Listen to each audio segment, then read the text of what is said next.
សូមជូនរឿងដើមកំណើតរន្ទះកា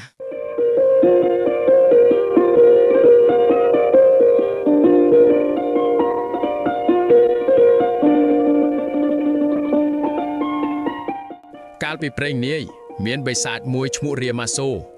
និងនាងអរថេវីមួយឈ្មោះមេខលាអ្នកទាំងពីរបាននៅបម្រើមហារិសីដ៏មានឫទ្ធិម្នាក់ដើម្បីនឹងរៀនវិជ្ជាមន្តអាគមគាថាបិសាចនិងនាងអរថេវីបានខំរៀនប្រណាំងប្រជែងគ្នាដើម្បីបំពេញចិត្តគ្រូរៀងខ្លួនហើយអ្នកទាំងពីរប្រកបដោយបញ្ញាវៃក្រៃលែងដូចគ្នាតាបោះក៏ស្រឡាញ់អ្នកទាំងពីរនោះស្មើគ្នាកាលបើតាបោះបានបង្រៀនសិស្សលោកចប់គ្រប់មុខវិជ្ជាហើយលោកក៏ចង់លបងវិជ្ជាសិស្សមើលថាតើនរណាប៉ិនប្រសពជាងគ្នាទើបលោកនិយាយទៅកាន់សិស្សថាបើអ្នកណាមួយយកកែវមួយមានទឹកសន្សើមពេញមកឲ្យខ្ញុំបាននោះខ្ញុំនឹងធ្វើទឹកនោះឲ្យคล้ายទៅជាកែវមនោហរាហើយដោយគុណភាពនៃរតនវត្ថុនោះអ្នកម្ចាស់កែវអាចប្រាថ្នាធ្វើអ្វីឬចង់បានអ្វីចាក់តែបានសម្រេចទាំងអស់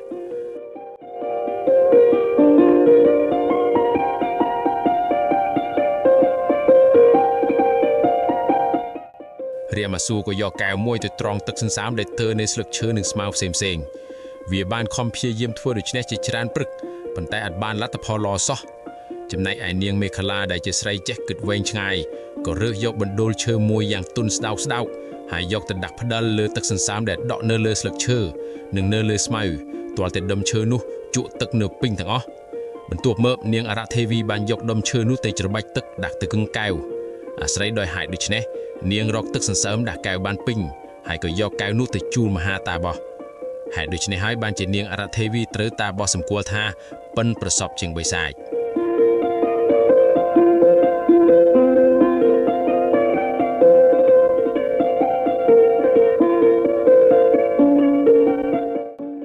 តាបោះជប់ទឹកសន្សើមនោះកើតទៅជាកែវ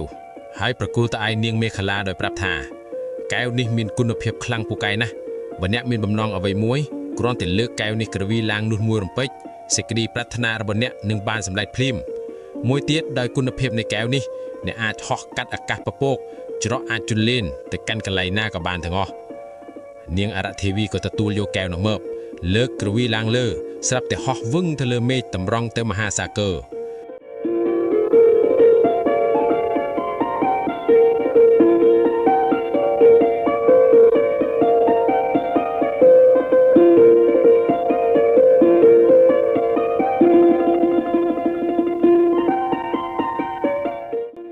ចំណែកឯរាមាសូអាស្រ័យដោយការព្យាយាមរយូរក៏រកទឹកសន្សើមដាក់បានពេញកែវ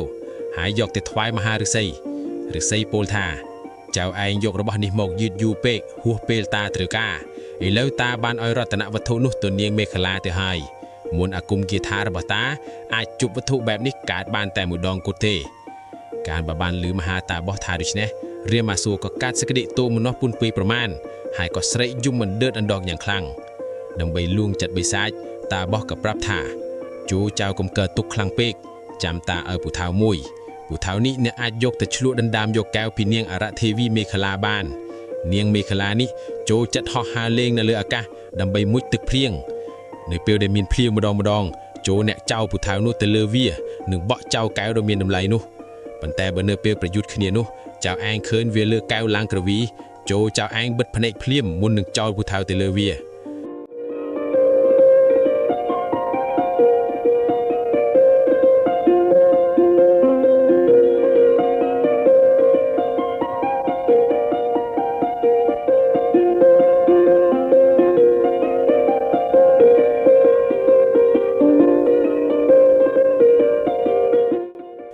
បើរាមាសូបានពូថៅមកកាន់នៅនឹងដៃហើយវាក៏ហក់ស្វែងរកនាងអរថេវីដើម្បីដណ្ដើមយកកែវមនោហរា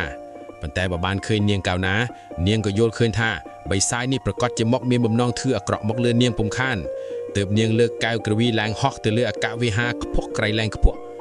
កាលបើក្រឡេកឃើញពន្លឺចាំងនៃកែវមានសិលភ្លាមបិសាចក៏បិទភ្នែកជិតរួចក្រវែងអាវុធវាទៅអាវុធនោះក៏ហក់យ៉ាងលឿនលឺសូរសម្បើមក្រៃលែងប៉ុន្តែឥតក្រៃនាងអរថេវីចាប់តាំងពីពេលនោះមកទើបនៅពេលមានភ្លៀងផ្គរគេឃើញចាំងពន្លឺកែវហើយលឺសូរសំឡេងយ៉ាងខ្លាំងនៃអាវុធនោះអាស្រ័យហេតុដូច្នេះហើយបានជាក្នុងភាសាខ្មែរឲ្យឈ្មោះដុំថ្មទាំងឡាយណាដែលមានរាងដូចផ្លែពូថៃឬជាប់កាប់ក្បាលស្រួចឬក៏ដោយកំបិតថាកម្មរន្ទៈ ហើយសន្មត់របស់ទាំងនេះថាជាព្រួយរបស់យក្សបាញ់នៅលើមេឃធ្លាក់មកដី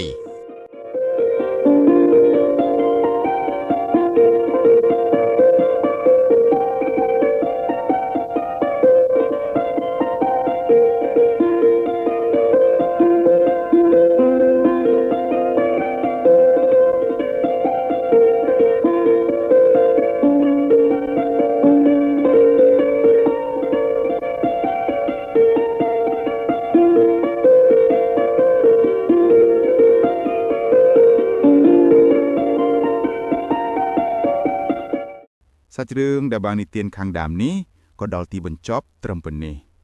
អរគុណចំពោះការចំណាយពេលវេលាតាមដានស្ដាប់កុំភ្លេចចុច Subscribe និងដាក់សញ្ញាកណ្ដឹងដើម្បីទទួលបាននូវវីដេអូថ្មីៗបន្តទៀតសូមអរគុណ